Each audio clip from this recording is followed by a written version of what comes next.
Nós estamos aqui com a Neire, né? Um prazer estar com ela. Uma pessoa que começou na educação como professora, né, Neire? Há 20 anos na Escola Estadual Dona Antônia, em Valadares, né? E que depois desse período de tanta observação, né, se sentiu desafiada a enveredar pela psicologia. Foi isso mesmo? Foi.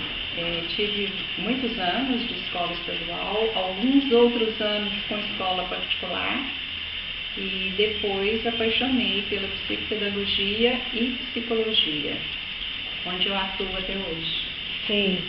Nessa área, Neire, você se alimentou muito de ouvir crianças, né? Sim. A minha experiência com criança é uma experiência muito rica e de muitos anos. E foi dentro do consultório, atendendo crianças que chegavam com medos dos mais variados, que eu montei esse projeto. Quando os pais traziam essas crianças até o consultório, Neire, na verdade, eles já traziam porque elas já estavam expressando algum tipo de medo nas suas casas? Sim, já estavam sentindo medos que estavam causando sofrimentos e já interferindo na aprendizagem, interferindo também na saúde delas. Elas apresentavam náuseas, dor de cabeça, queda de cabelo, muito choro, muito medo de ficar sozinho, medo de ficar esquecido. E eram crianças que já chegavam aqui falando dos seus medos, só que não sabia expressar como que esse medo se instalou. Então foi através da terapia, dentro de consultório, trabalhando com elas, que surgiu a ideia, no final de cada tratamento com a criança, de cada uma escrever um livro sobre o que era o medo dela, como que foi, o que aconteceu. Tanto que eles têm aqui comigo os originais, os livrinhos originais. E eu dizia para eles, quem sabe um dia esses livrinhos vão se tornar realidade. E agora está acontecendo.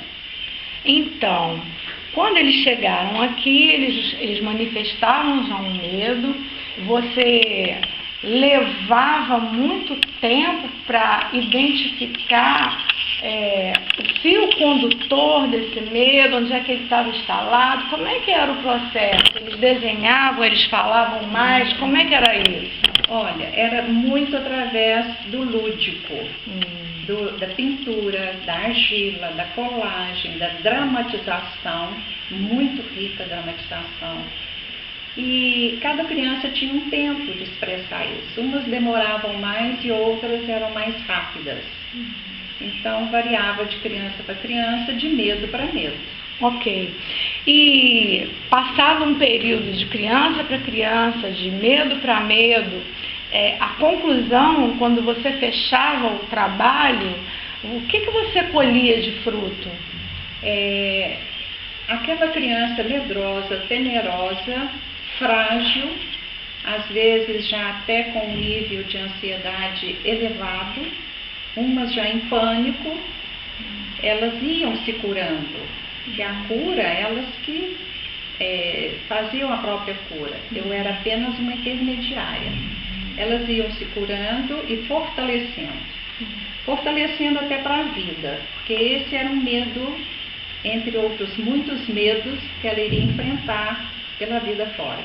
Porque o medo é inerente à vida. A gente precisa até ter certo grau de medo para se proteger. Mas o medo doentio, esse é um medo perigoso, que tem que ser tratado. E houve algum caso que você precisou de, além de ouvir a criança, você também ouvir a família? Todos os casos. Todos? Todos. Porque a criança, ela traz, né? Ela carrega o ambiente que ela vive. Então, tanto que nos livros que hoje estão sendo realidade, eu abordo muito o papel da família. Em todos eles aparece a família. Porque Em todos os relatos, em todas as situações de medo, aparecia a família. Ou de uma forma positiva, ou de uma forma menos positiva, que precisava ser orientada. Então, na verdade, a construção do trabalho, ela construiu não só o indivíduo que você estava atendendo, mas até a própria família, o contexto familiar. Sim, porque é um trabalho sistêmico, né? E eu não tenho como tratar uma criança sem ter o olhar da família. E você, na sua visão, nesses anos de trabalho, você acredita ou acha, não sei qual é a melhor palavra que se encaixaria nessa pergunta, que a família, ela ainda desmerece o movimento da criança? Porque não sei como te perguntar isso, porque às vezes a criança, ela quer se comunicar com a família, o que ela está sentindo, mas a família não é desmerecer, menosprezar, subestimar, né? Como é que você vê isso? Olha, eu vejo isso claramente através desse trabalho feito pelas crianças. O que era pequeno para a família, que era um simples medo, para a criança era grande demais. O que era uma coisa descartável, passageira para a família, era um fantasma para a criança, tomava conta da criança, era uma criança sofrida.